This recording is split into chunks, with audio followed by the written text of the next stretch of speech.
Pagsusumikap na makapasok sa paaralan, ilang estudyante ang walang takot na tumatawid ng ilog sa pamamagitan lamang ng bakal na kable.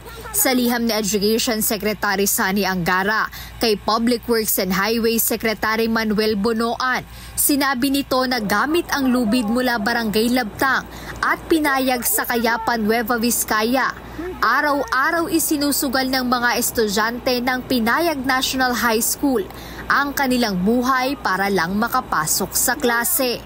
Makikita sa isang viral video na kumakapit lang sa bakal na kable ang mga mag-aaral upang makatawid sa ilog matapos masira ang tulay dahil sa Super Typhoon Pepito noong taong 2024. Inihayag din ng kalihim ng edukasyon na bilang tugon, sumulat na ng 3 beses ang DepEd sa DPWH upang ito ay matugunan.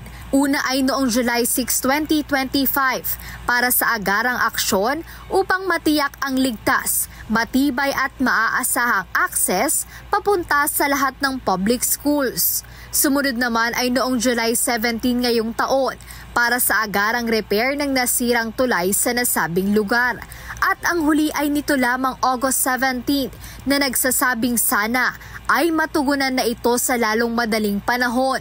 Alinsunod din sa direktiba ni Pangulong Ferdinand Marcos Jr. sa pagkakaroon ng ligtas at resilient na learning environments para sa mga mag-aaral. Ayon pa kay Secretary Angara na walang batang dapat malagay sa panganib para lang makapag-aral, kaya bukas ang kagawaran sa mas matibay na koordinasyon upang matugunan agad ang nasabing problema. Sa kasalukuyan ay wala pang tugon ang DPWH kaugnay ng nasabing liham ni Secretary Angara. Jedne Resina, UNTV News and Rescue.